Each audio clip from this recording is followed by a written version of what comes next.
Bonjour à toi Franck, comment va? Ça va très bien, merci. Merci de me recevoir Ça avec un grand dans plaisir. ce magnifique endroit pour la préparation du sportif. Alors, quoi de neuf depuis le début de la préparation? Parce que là on est en pleine période de préparation, mois d'août. Donc, et tout l'été tu étais en train de bosser, donc raconte-nous un peu.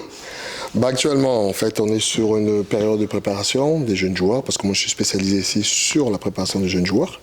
On a quelques professionnels aussi qui s'y présentent, qui viennent. Donc, l'objectif est de accompagner les jeunes joueurs sur leur préparation qui a été donnée soit par les clubs, soit mis en place par nous-mêmes, pour leur permettre de repartir dans leur club dans des meilleures conditions et éviter tous les phénomènes qu'on connaît, les phénomènes de blessures.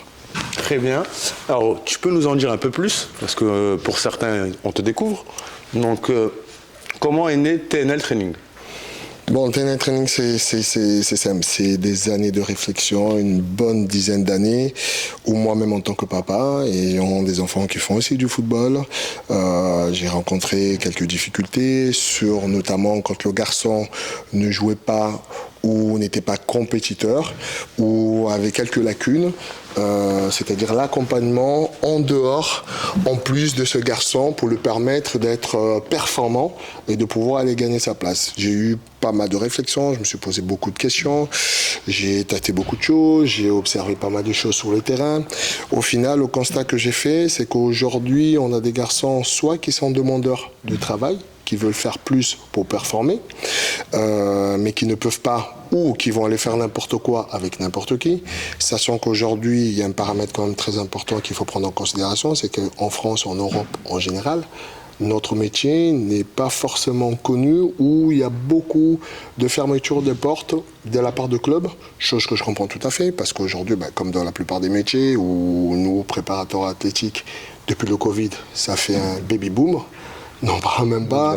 On a vu naître des coachs sportifs par-ci par-là, des formations sur Internet, des formations en ligne, chose qui fait que le garçon qui va aller travailler, par exemple avec un coach sportif qui manque de compétences, qui manque de diplôme, repart dans son club forcément blessé. Les clubs aujourd'hui ferment les portes, interdisent aux jeunes joueurs, à un moment donné, d'avoir leur coach préparateur physique à l'extérieur en plus du club, parce que considèrent que le club, ça suffit en lui-même. Moi aujourd'hui, c'est un cheval de bataille que j'en fais, parce que j'estime qu'aujourd'hui notre métier est complémentaire avec ce qui se fait dans le club, et qu'aujourd'hui on est dans le football, un sport collectif. Ok, mais dans le collectif, il y a l'individu. Et chaque individu n'est pas pareil, chaque individu a sa problématique.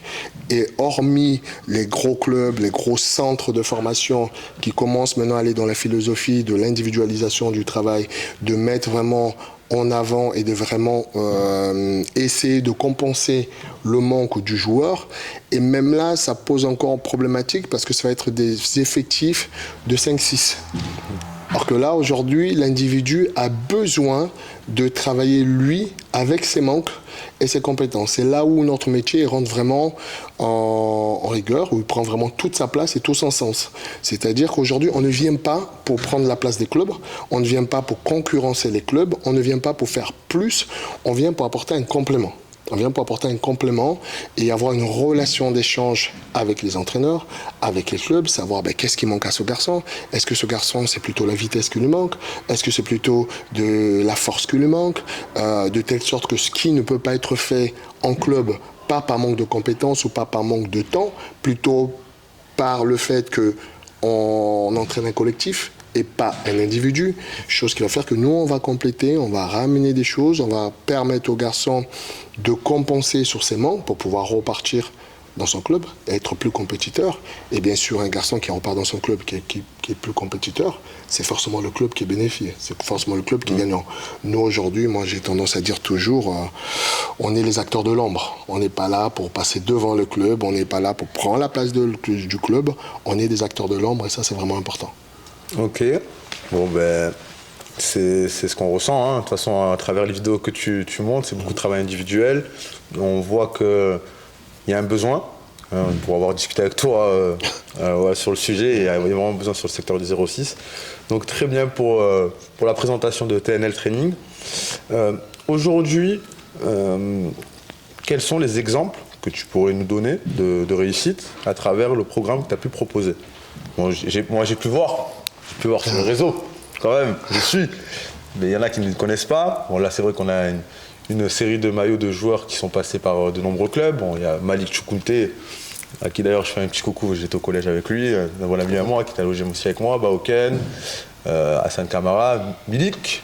Hein, exactement. Côté marseillais, bon là c'est Naples donc ça va.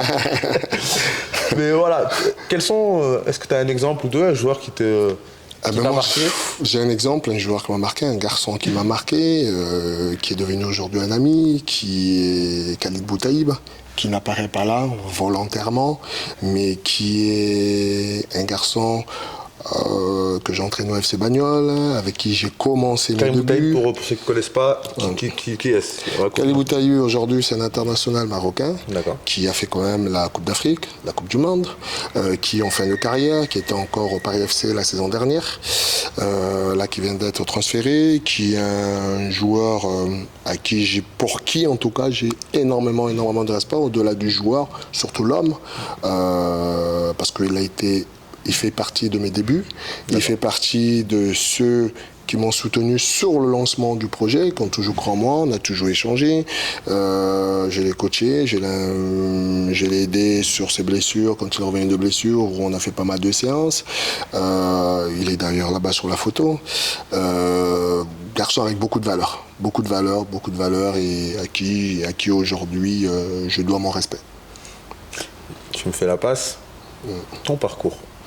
Parce qu'on l'a regardé un peu sur Internet, avec Moïse qui est derrière la caméra, qui viendra faire une petite intervention après. Il a préparé quelques questions. Donc, on a pu voir que tu n'étais pas trop du secteur. Exactement. On a vu que tu étais un peu côté de Angle. C'est ça. On peut voir.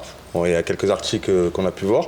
Donc, dis-nous un peu plus sur ton parcours, qui tu es et comment tu es arrivé dans Moi, j'ai un parcours, on va dire, assez atypique. Je commençais dans le football comme tout enfant, on rêve de jouer au football, on joue au football, on rêve de devenir professionnel. Comme je dis toujours, hein, le rêve, c'est le plus important. Derrière, moi, j'ai connu une blessure assez grave à l'âge de 16 ans, où du coup, comme j'étais quelqu'un assez souple, en évitant un tacle, et quand je sautais, en fait, en atterrissant, et que j'étais assez hyperlaxe, mon genou, en fait, l'appelait dans le sens inverse.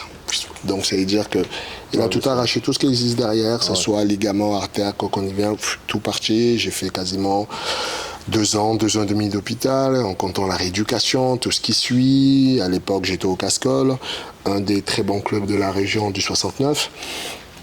J'ai eu la belle chance et la grande chance d'avoir un préparateur physique qui aujourd'hui est bien connu dans le milieu football, qui est Jean-Paul Ancien, qui est l'adjoint et préparateur physique de Sabri Lamouchi, un peu dans tous les clubs où il part, qui était ici à la fois mon prof à la faculté, à l'Université de Lyon, qui lui a décelé à moi un potentiel d'entraîneur qui m'a incité à vraiment passer mes diplômes.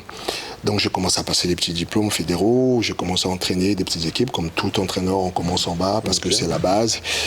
Derrière j'ai bifurqué dans le social, j'ai passé mes diplômes d'éducateur spécialisé où ma fonction était d'accompagner les jeunes en difficulté et de les permettre de se réinsérer au travers du sport. Donc j'étais vraiment dans les structures d'État, dit vraiment difficile, où on était vraiment le dernier rempart avant la prison. Donc c'est-à-dire soit on arrivait à sortir le jeune homme et se réinsérer dans la vie et repartait, soit c'était forcément la prison. Et l'outil principal qu'on utilisait, c'était le sport. Donc j'ai fait ça pendant plus de 10 ans, j'ai vu beaucoup de choses qui m'ont amené à travailler sur moi-même, à prendre du recul, à voir la vie autrement, à analyser les choses. Donc après 10 ans, j'ai une réflexion où je voulais me rendre encore plus utile. Donc en disant, ok, je travaille dans un foyer, ok, j'aide les jeunes au travers du sport.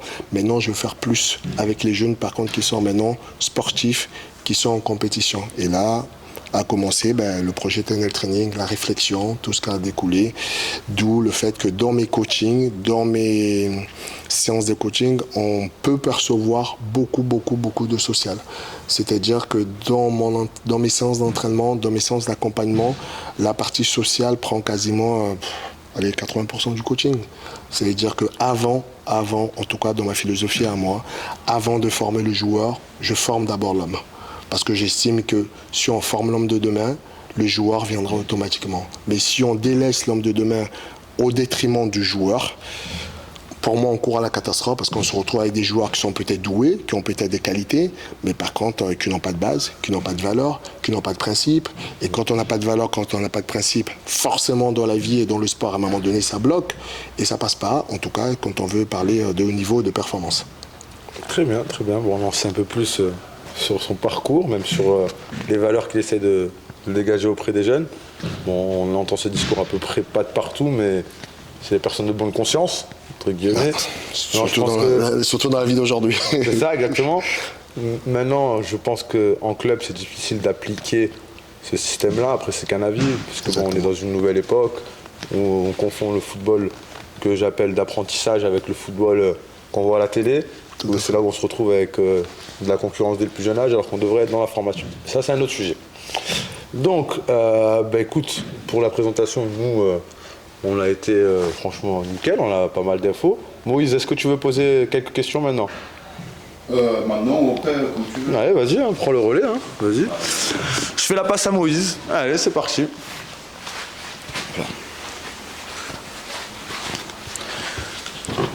Alors, avant tout, un grand plaisir de pouvoir partager avec toi sur tout ce que tu sais, ton expérience et tout ça. Je vois beaucoup ce discours que tu maintiens sur tout ce qui est à voir avec la formation de l'homme avant de la formation du sportif. Moi, étant du Paraguay, je suis très spécialisé sur le foot dans l'Amérique du Sud et surtout au Paraguay, on a beaucoup de situations de joueurs de foot qui débutent en première division 14 ou 15 ans, 16 ans, 17 ans, ils mettent beaucoup de buts. Ils vont jouer au Mexique, ils touchent le premier salaire, ils achètent la voiture, la maison et après on ne sait plus jamais du joueur. Il disparaît. Ou on a beaucoup aussi, ils arrivent à 18 ans et ils mettent enceinte une mannequin ou un truc comme ça et après 2-3 fois à la télé, ils disparaissent après quelques buts. Moi je pense que ça aussi, ça passe beaucoup par les joueurs qui n'ont pas été bien formés en tant que jeunes. Et toi, tu insistes beaucoup sur ce point. Comment tu peux donner un exemple, par exemple, de formation, une situation dans laquelle tu as vu un problème et tu as dit non, il faut que je le corrige, pas sportivement, mais plutôt dans sa manière d'être le joueur. Si tu aurais une situation pour nous partager. Oui, moi, en parlant de cette situation, c'est-à-dire moi, ce que je répète souvent ici aux jeunes joueurs, aux parents, c'est surtout l'attitude. C'est-à-dire l'attitude, ce qu'ils vont renvoyer à l'entraîneur, ce qu'ils vont renvoyer dans leur club. C'est-à-dire, j'ai des enfants qui viennent, je vais faire attention, par exemple, à des détails qui paraissent anodins, qui paraissent bêtes, mais qui sont importants. L'enfant qui va venir, par exemple, je vais donner un exemple bête, et ça m'arrive souvent. On est tous les trois, on est en train d'échanger, on est en train de discuter. Vous allez voir un jeune qui va rentrer, que j'entraîne. Par politesse, il va me dire bonjour, mais il ne va pas vous dire bonjour. Ou il va dire bonjour de loin. Ça arrive souvent. Donc du coup, ça c'est des remarques que je veux reprendre, je veux refaire revenir l'enfant en lui faisant montrer que je ne suis pas seul et que quand on dit bonjour à quelqu'un, on doit dire bonjour à toutes les personnes qui sont là. C'est des petits détails, mais ce petit détail, plus ce petit détail, plus ce petit détail d'attitude fait que l'enfant change d'attitude, fait qu'à un moment donné, on va semer la graine pour que plus il va grandir, plus l'arbre va pousser et plus quand il va se retrouver dans des situations telles que là, où un jeune qui est en centre, qui a des bases, qui a une certaine éducation, qui a une certaine valeur, dès qu'il va arriver sur des situations comme ça, il va connaître déjà ses objectifs. Il va être rappelé par ses objectifs et non par prendre plusieurs chemins, à un moment donné se perdre. Il aura un chemin, il aura un objectif, il va sur ce chemin parce que dans la tête, il était formaté à ça avec ses principes et ses valeurs. Donc du coup, ça va toujours le rappeler sur ça et du coup, on va trouver des jeunes hommes qui sont des jeunes hommes ou des jeunes filles, parce qu'aujourd'hui, il y a même des jeunes filles qui jouent au football et il y a des équipes féminines qui cartonnent. Donc, il va pouvoir être rappelé dans le bon chemin, sur les rails par rapport aux valeurs qui ont été mises. Mais c'est que des détails, mais des détails qu'aujourd'hui, on laisse beaucoup passer. Maintenant, c'est peut-être la société aussi d'aujourd'hui qui fait. Avec la société d'aujourd'hui, moi, je me rappelle, nous, de notre époque, on va dire, papa, maman, vous donnez de l'argent, ça c'est l'exemple que je donne toujours, vous donnez de l'argent, tiens, va à la boulangerie, va acheter le pain, même si la boulangerie est à 3 km, 4 km, il était devant la télé, ou il faisait la sieste, il ne se souciait pas. Donc le fait à 8 ans, 9 ans, 10 ans d'aller acheter le pain, de faire 3 km, c'est une fierté. De cette fierté découle la confiance en soi. De la confiance en soi découle que quand on est sur le terrain, on le ressent automatiquement. Mais aujourd'hui, va laisser ton fils qui a 9 ans, qui a 10 ans, faire 2 km pour aller à la boulangerie. Impossible. Impossible, parce qu'il y a la crainte, parce qu'avec tout ce qui passe sur les informations, tout ce qu'on met, tout ce qu'on voit, tout ce qu'on entend, on surprotège les enfants. et c'est quelque chose qui est tout à fait normal, hein. Mais dans cette surprotection, on empêche l'autonomie, on empêche la croissance, on empêche la maturité, et ce manque de maturité se voit automatiquement sur le terrain, parce que les garçons, quand ils viennent aujourd'hui sur un terrain, dans un centre où c'est devenu un monde compliqué, parce qu'il y a du monde, il y a très peu de place pour sortir dans les centres de formation, donc au final, c'est toi contre moi, mais toi contre moi, moi pour réussir là-dedans, il faut que j'ai du caractère, il faut que j'ai du charisme, il faut que je sache ce que je veux, il faut que je puisse m'imposer, et sans ce caractère, on arrive, c'est l'échec. Du coup, alors, l'éducation, elle n'est pas que à la maison, c'est aussi toi en tant que, on va dire, enseignante dans le sport, tu es aussi une personne qui enseigne les valeurs de vie, les codes et tout ça. Exactement, moi je le dis souvent, on n'est pas là pour prendre la place des parents, on est là pour compléter, un plus, pour amener un plus, parce que le sport, c'est l'école de la vie. On ne peut pas prendre des enfants et dire, voilà, l'enfant est là, il vient s'entraîner, je te pose un ballon, ok, on travaille techniquement, tape sur le ballon, merci, au revoir, c'est terminé. Pour moi, je le conçois pas de la sorte. Parce qu'il y a plus. Il y a plus. Aujourd'hui, si on veut avoir des jeunes joueurs qui sortent avec le travail qui est effectué dans les centres, qui est un super travail. Aujourd'hui, on doit pouvoir insister, nous, sur des principes, des valeurs, et compléter par l'aspect technique, la spécificité du sport, où est l'enfant. Mais sans ça, s'il n'y a pas de caractère, si on ne forme pas l'homme avant de former le joueur, on se trouve toujours avec des déchets, comme on voit un peu de partout dans les clubs. Chaque fin d'année, il a manqué un truc.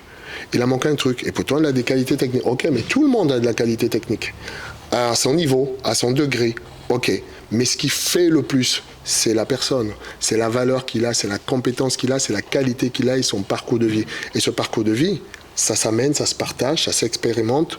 Et ce qui fait que l'enfant, dans la tête, il est un peu plus mature et sait ce qu'il veut. Et il est prêt à sortir un peu, on va dire, des chantiers battus qu'il rencontre sur les terrains et surtout des problématiques qui lui sont posées en club. Parce qu'en club, c'est des problématiques. Dans le football, c'est des problématiques. Et qu'est-ce que moi je fais pour pouvoir répondre à ça? Comment je m'adapte et qu'est-ce que je mets en place? C'est surtout ça. Ok. Et pour finir, une petite dernière question. Une situation qui peut arriver en monde professionnel comme en monde amateur, lorsque un joueur qui est jeune, il perd un match, ça arrive beaucoup, et il se fâche avec l'équipe, avec l'entraîneur. Comment l'entraîneur doit gérer le ego, surtout lorsqu'on voit que c'est un joueur qui a beaucoup de talent. Donc du coup, en même temps, il a un peu de raison de se fâcher, mais comment on peut, l'entraîneur ou le coach, gérer le ego d'un joueur qui sait qu'il a du talent et qui peut se permettre des fois de répondre ou bien de réagir mal face à la défaite, que c'est un truc que lui naturellement il n'aime pas parce qu'il s'identifie comme un gagneur, un victorieux. Pour moi, il y a deux choses. Il y a déjà l'aspect l'individu. C'est-à-dire l'individu, il y a une défaite, la personne est touchée, la personne est blessée, ok.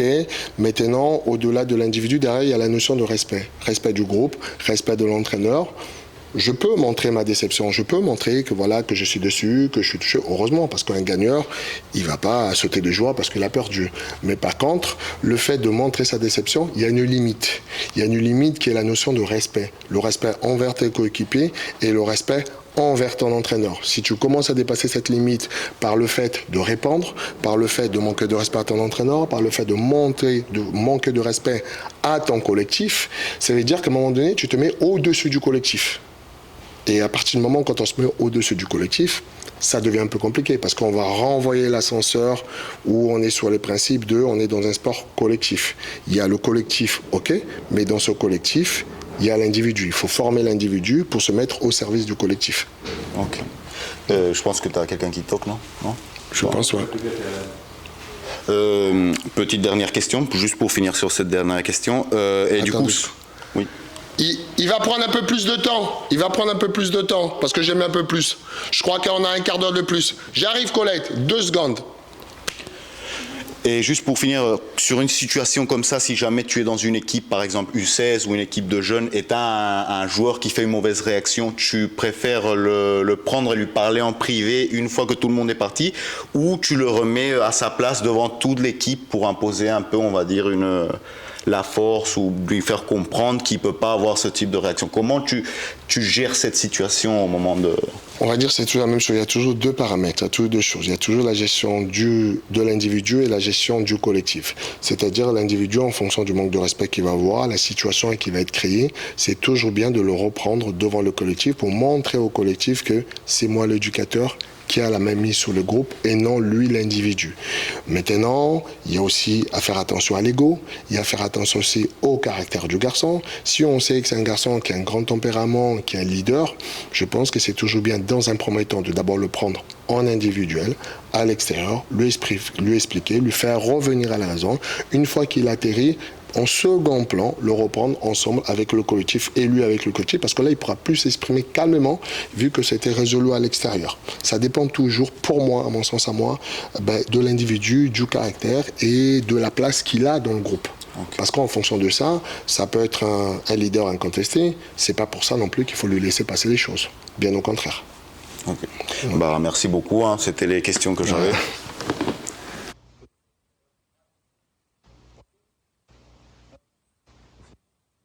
Alors, nickel, on arrive sur la deuxième partie, pardon. Donc, moi je rebondis sur les questions de Moïse. Franchement, nickel, hein, bravo Moïse hein, pour ces questions, avec son petit accent qui vient du Paraguay. Donc, oui, moi je pense que s'il y a des cas de jeunes hommes qui sont un peu remontés de perdre, il faut leur faire comprendre qu'il faut se mettre au service de l'équipe. Tout à fait. Sachant que c'est vrai que le football, moi j'adore cette phrase, hein, c'est le sport collectif le plus individuel. Exactement. C'est-à-dire, tu joues avec une équipe de football, avec une équipe de copains ou pas. Hein. Souvent, là, on peut le voir entre la relation Neymar-Mbappé, même si c'est beaucoup plus haut, mais c'est l'actualité. Mais voilà, il faut leur apprendre à jouer pour le collectif. Je pense que ces notions, elles se perdent, mais un peu quand même, parce qu'on est beaucoup justement, on parle d'individualité, et on perd cette notion de collectif. Moi, ça m'est déjà arrivé, des mamans. Ah, si elle me reconnaît, je passe le coucou. Elle va dire au fils, voilà, elle a raison de trouver son fils bon. Mais voilà, nous, en tant que, si on peut s'appeler coach, toi tu as les diplômes, moi je ne suis pas diplômé jusqu'à être coach, mais je me considère comme formateur, mais voilà, je passe des messages pour qu'ils puissent s'amuser, parce que nous, voilà, on est là pour qu'ils s'amusent. Toi, tu es plus dans la performance, donc c'est au-dessus, mais voilà, nous, on est vraiment sur des bases. Et voilà, qui me demande de surclasser pour des problèmes de niveau. Donc moi je lui ai expliqué, s'il est si bon que ça, on va lui apprendre à jouer avec des joueurs un peu moins bons et peut-être changer de poste pour pouvoir apprendre à jouer un peu plus derrière. Parce que s'il joue devant et que les ballons ne viennent pas, ça va être compliqué. Donc voilà, je pense que c'est toutes ces petites choses à faire comprendre aux joueurs pour qu'ils changent un peu cette mentalité de dire je suis meilleur. Donc il faut que tout le monde soit comme moi. Ben non, si t'es meilleur, mets-toi au service de l'équipe et ça fonctionnera. Voilà, c'était la petite aparté. Et puis aujourd'hui, pour insister encore sur cette petite aparté, c'est qu'aujourd'hui, il y a quand même une notion qu'il faut pas oublier, c'est que le football, qui est l'un des très beaux sports populaires, oui, a pris une autre dimension sur l'aspect financier. Donc aujourd'hui, on assiste beaucoup à si on peut appeler ça comme ça, cette problématique de parents qui, à un moment donné, ont des rêves et qui reprojettent leurs rêves sur leurs enfants. Et ce qui fait qu'un enfant, quand tu pars dans son équipe, quand tu joues, la première chose que papa, maman va lui dire, c'est « fais ci ». Fais ça. Donc, va l'inciter à aller dans l'individualité pour lui se montrer, pour lui briller, pour qu'on ne voie que lui. Et du coup, la naissance du collectif, il est un peu oublié parce que derrière, il y a un objectif qui n'appartient pas forcément à l'enfant, mais qui appartient plus aux parents, qui est que derrière, s'il est en centre, qu'il aboutisse à un contrat, qu'il devient professionnel, ou s'il n'est pas en centre, qu'il aboutit à l'objectif que tout le monde souhaite, aller dans un centre. Et cette notion, elle devient très difficile à gérer, notamment pour les entraîneurs. Parce que... Ouais, mais c'est parfait, tu me fais la passe là, parce que c'est le prochain sujet que je voulais aborder. C'est tout l'espoir qui est mis dans ce football. C'est-à-dire, comme tu as dit, on arrive dans une nouvelle génération, les gens espèrent. Voilà, comme on dit, l'espoir fait vivre. Exactement. Donc c'est le sport le plus populaire, donc j'ai envie de te dire c'est normal. Il y a des carrières comme pour les plus vieux Zidane ou Platini, pour les plus jeunes Mbappé ou d'autres joueurs. Mais voilà, moi j'aime bien m'intéresser aux chiffres. Et nous, sur la Côte d'Azur, on est un peu loin. On est un peu loin. Voilà, faut appeler un chat ou un chien, faites comme vous voulez. On est un peu loin de la réalité. On a des superbes clubs formateurs autour de nous, comme l'AS Monaco. D'ailleurs, je salue M. Sébastien Huet, que j'ai l'occasion de rencontrer, et monsieur, j'ai oublié son nom, qui s'occupe de l'association, et Manu Pierres, directeur du centre de formation de l'OGC Nice. Et j'ai échangé sur ce sujet avec eux à de nombreuses reprises pour essayer de comprendre la différence entre nos joueurs sur la Côte d'Azur et ceux dans d'autres villes. Par exemple, l'Île-de-France. On sait que 8% des joueurs en Île-de-France, c'est le fameux 8%, le Graal. Exactement. Donc, est-ce qu'ils ont des ailes dans le dos? Qu'est-ce qu'il y a de différent? Donc voilà, ce qu'il en ressort, c'est le soleil peut-être nous tape trop à la tête ici. Vraiment, hein, je fais des raccourcis, mais je pense que ceux qui sont dans le milieu comprendront. Le soleil tape un peu trop à la tête, donc on manque de certaines envies, certaines grinta, comme on pourrait le dire. Donc il y a cette différence. Et on le voit quand ils vont faire des tournois s'ils ont l'opportunité déjà de le faire. Mais voilà, il y a une grosse différence entre nos joueurs et ceux déjà, juste on va plus loin dans notre région, en Île-de-France. Il y a une grosse différence. Donc selon toi, où est le problème? Le problème, c'est ce qu'on a soulevé encore tout à l'heure. Un des problèmes, en tout cas, il y a beaucoup de problèmes, mais un des problèmes, c'est ce qu'on a soulevé tout à l'heure, qui, pour moi, vient encore de la société d'aujourd'hui. La société d'aujourd'hui et la différence qu'il peut avoir entre, si on peut appeler ça comme ça, en fait, le milieu social. Le milieu social, parce que tu as employé le mot tout à l'heure de grinta, on va dire, tu as des enfants qui sont nés dans un milieu social défavorisé, qui fait qu'à un moment donné, ils n'ont pas le choix. Dans leur tête, dans leur manière de faire, dans leur manière d'être, ils n'ont pas le choix. Le seul espoir qu'ils ont, c'est le football. Pour sortir maman, papa de là où ils sont, c'est le football. Ou le sport, la boxe, comme on veut, ils n'ont pas le choix.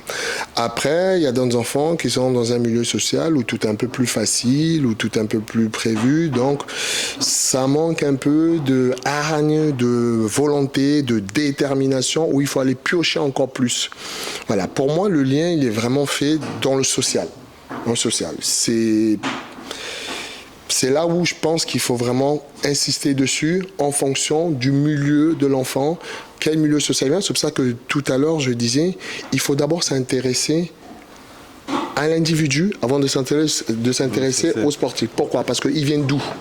Quel est son milieu? Quelle est son histoire? Quelle est son histoire? Parce que des fois, sur des histoires parentales ou autres, il y a beaucoup de facteurs qui font. Et avec ça va permettre d'accompagner l'enfant. Parce qu'on va mettre un accompagnement personnalisé qui est vraiment en adéquation avec sa vie, avec d'où il vient, d'où il sort.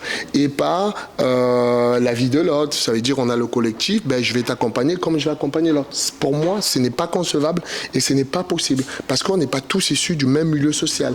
On n'est pas tous issus, on n'a pas tous eu le même vécu, les mêmes avantages, la même problématique. Donc certains garçons auront vécu quelque chose qui fait que ça va leur forger et qu'ils auront 1 à 2 ans d'avance sur la gestion des émotions, sur le fait d'être fort dans la tête, d'être plus costaud dans la tête. D'autres, ils auront besoin de franchir des paliers pour apprendre à être plus fort dans la tête, plus d'engagement dans ce qu'ils font, plus de détermination dans ce qu'ils font. Et c'est pour ça que je dis un peu, aujourd'hui, nous, notre métier, y compris tous ceux qui sont préparateurs mentaux, c'est des métiers qu'il ne faut pas aujourd'hui négliger. Pour moi, c'est des métiers qui doivent être en partenariat à part entière avec les clubs de football pour accompagner et pour amener les jeunes joueurs à la performance. Il me fait que dépasser, Franck. Partenariat. Avec quel club? Est-ce qu'il y a déjà des clubs qui, justement, ont écouté ton discours? Donc, sachant que peut-être ça sera nous les prochains sur la liste, l'équipe Mission d'Académie, pour nos plus jeunes. Mais est-ce que, justement, des clubs t'ont déjà sollicité pour venir voilà, parce que je pense que certains clubs, bon, après, c'est des mentalités un peu à l'ancienne, j'appelle ça, n'ont pas peut-être osé, ou peut-être ont essayé de copier, tout simplement, parce que ça, on connaît. Moi, je ne me considère pas comme un créateur, mais comme un innovateur. On innove. Pareil pour toi, je pense que tu innoves, parce que voilà, à notre époque, créer, ça devient très compliqué. Mais voilà, donc est-ce que tu as des clubs qui ont fait ce premier pas en te disant, voilà, Franck, on a besoin de tes services? Oui, moi j'ai Mougins, j'ai le club de Mougins avec qui je collabore énormément. L'année dernière, on a commencé à mettre quelque chose en place qui s'est continué sur la fin d'année. Cette année, pareil, où on échange beaucoup. J'échange beaucoup avec le responsable sportif qui est Jérôme, avec qui on parle des garçons qui sont au club et qui viennent ici, pour ne pas faire des choses au hasard. C'est-à-dire pour ne pas amener le garçon à blessure. C'est-à-dire qu'à un moment donné, moi je suis en lien en permanence déjà avec le responsable et après avec les entraîneurs qui vont me faire de retour, ou moi je vais leur faire de retour, en me disant voilà, ce garçon, je le sens un peu fatigué, on a la chance ici d'avoir une cellule de récupération, de la cryo, des bords de compression. Donc du coup, on sait que cette semaine, quand tu vas venir, ce garçon, il va falloir plutôt accentuer le travail sur la récupération. Ou ce garçon, on pense qu'il manque encore un peu plus d'explosivité, de vitesse, ben, on va planifier, on va adapter ces séances par rapport à ça. C'est-à-dire qu'on est vraiment sorti, ici, on est vraiment sorti du fait de dire on est coach personnalisé, le garçon il vient, on planifie quelque chose, on ne prend pas en considération le club, on ne prend pas en considération la vie du club, ce qu'il fait en club, et on lance, on y va, on travaille comme ça, et du coup, on n'a pas de mesure de charge de travail. Le garçon, il aurait pu faire un travail de PMA la veille avec son club, il vient chez nous, il fait un travail de PMA, donc non. C'est pas voilà. logique. Donc il y a vraiment un réel suivi, une réelle entente. Maintenant, c'est vrai qu'avec certains clubs, ça bug. Ça bloque parce que certains clubs vont dire à leurs joueurs non, je ne veux pas que vous fassiez en plus parce que ils estiment que c'est un danger pour eux. Moi, j'estime que c'est pas un danger. Je ne suis pas Mourinho, ni un préparateur physique, ni un entraîneur autre que cela. J'essaie de me baser sur les chiffres. Oui, comme tu as toi. une idée, tu as une idée. Voilà, et j'ai une idée. Et j'essaie de me baser sur des choses concrètes. Des choses concrètes qui, pour moi, sont qu'aujourd'hui, tel garçon a besoin de ce paramètre, qui ne peut pas forcément travailler en club. Le fait de créer de partenariats, d'échanger, c'est plus facile pour l'entraîneur de dire, ok, moi je vais me délaisser de ce côté du travail-là. Le préparateur athlétique avec qui il bosse, qui est sa fonction, qui est son rôle, je vais plutôt lui missionner dans ça, avec un retour qu'il va me faire, ce qui me permet moi d'adapter. Le club est gagnant. Le garçon gagnant, le garçon performe et surtout le garçon se blesse pas. Je suis d'accord avec toi 100%. Mais c'est pourquoi ça ne fonctionne pas. Je vais te le dire moi tout simplement. Parce que déjà tu es neuf, entre guillemets, une structure qui est neuve, donc je pense que voilà, mais maintenant tu commences à solidifier à travers les intervenants. Bien sûr. Que tu as DJ qui est avec toi, qui t'accompagne, il y en a plusieurs, hein. Je pense qu'il y a plusieurs personnes. Moi je parle parce que je l'ai rencontré avec toi, on avait passé une soirée, on avait rigolé avec le sponsor Ekinsport, on le cite, hein, parce que, il va me... Voilà. Donc je pense que comme les clubs sont là depuis tellement longtemps, ils ont un système qui est en place, donc on va dire un arbre, que tu ne peux pas déraciner. Exactement. Donc c'est pour ça que je pense que tu as plus d'avenir avec c'est pas pour qu'on signe ensemble, hein, parce qu'on le fera par amitié, mais vraiment je pense que c'est avec des structures plus neuves, plus récentes, ou peut-être avec des organismes plus jeunes qui peuvent comprendre cette façon de travailler et que dans le temps vraiment ça peut apporter un plus. Exactement. Et ce plus ça apportera, parce que là on est sur Grasse, donc Grasse, faut savoir sur le 06, c'est the level entre guillemets dans le football amateur. Donc ils sont en National 2. National 2, il y a qui? Il y a la SCAN, non la SCAN. Il y a la SCAN qui est montée cette saison, mais voilà, c'est vraiment RC Grasse qui était présent. Bon maintenant, le RC Grasse, maintenant la SCAN commence à venir avec les Américains. Mais je pense que voilà, c'est avec des structures plus jeunes ou de plus bas que ça pourrait vraiment fonctionner. Sachant que, si je me permets de te couper, là tu as cité le RC Grasse. Le RC Grasse, ça fait partie aussi de mes clubs partenaires. Parce qu'aujourd'hui, j'ai quand même, entre les suivis que j'ai quasiment entre 30 et 40% qui vient du RC Grasse, 30 et 40% qui vient de Mougins. Enfin, le reste un peu partout. Mais des clubs, on va dire, même si c'est difficile, commence à le voir de bon augure, commence à comprendre parce qu'il y a de l'échange, parce qu'il y a de la discussion, parce que je vais au devant. Je vais au devant pour leur expliquer. Maintenant, après, parfois, les portes se ferment. Oui, mais après, c'est pas grave. Mais, chose qui est importante, c'est que cela n'empêche pas le fait de fermer les portes aux joueurs comme ça, cela n'empêche pas que tout le monde le fait en catimini. Et c'est là où c'est dangereux, justement. Dangereux. Et moi, c'est des échanges que j'ai eus l'année dernière, il y a 2 ans, j'avais eu un échange dessus avec... j'ai mangé son prénom, il va m'en vouloir s'il voit ça, avec l'ancien directeur de la Préfo de l'EGC Nice qui est parti à l'Olympique Lyonnais, Fabrice Garrigue, avec qui on avait énormément changé, où j'étais d'ailleurs à 2 doigts d'intervenir sur tout ce qui est psychobox, parce qu'il voulait instaurer des choses comme ça que je trouvais très intéressant. Voilà. Après, c'est malheureux que d'autres ne suivent pas, que d'autres ferment les portes, même si je conçois qu'il y a leur préparateur physique sur place dans tous les clubs, ce qui est intéressant. Mais après, l'individualisation aujourd'hui, c'est l'avenir. On voit les professionnels, dès qu'ils sont en vacances ou quand ils sont pas en vacances, même en pleine période de prépa, ils rajoutent de plus avec leur prépa individuelle. Ça veut dire qu'à un moment donné, il y a un besoin de plus, il y a un besoin de compléter. Cela ne veut pas dire que le club est pas bon. Cela ne veut pas dire que le prépa du club n'est pas bon, parce que c'est complémentaire. C'est pas venir prendre la place de l'autre, destituer l'autre. Bien au contraire, c'est juste complémentaire. Et je pense que ce discours aujourd'hui, c'est ce qu'il faut donner. Après, je me mets aussi, j'insiste encore, je le dis encore, je me mets aussi à la place des clubs, où à un moment donné, parce qu'aujourd'hui on va sur le terrain, moi ce qui m'a aussi fait que je me suis battu pour créer vraiment ces lieux, c'est de sortir vraiment des terrains publics. Parce que quand on part sur les terrains publics, on voit de tout. On voit le père qui va entraîner son fils, on voit le pseudo-coach sportif qui va entraîner là, et que ça soit celui qui a de la compétence, qui a passé des années à se performer, à apprendre, à emmagasiner des informations, et quand on voit les autres, en fait, tout le monde est comparé, tout le monde est mis dans le même sac. Parce que dès qu'on est venu sur un terrain public, et aujourd'hui, maintenant, on part le dimanche sur un terrain public, et tous les terrains sont pris par les coachs sportifs. Moi, attends. Moi, je prône, je me permets de le dire, moi, je suis sans diplôme. Ouais. Moi, je suis le premier sans diplôme.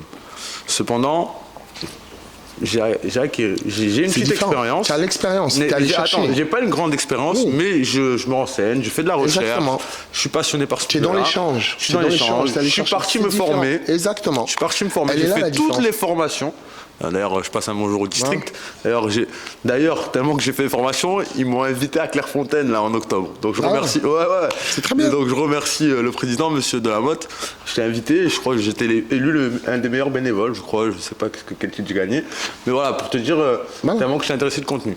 Mais pour moi, le football n'a pas une science exacte. Cependant, Exactement. quand on parle de préparation, il faut quand même avoir une formation.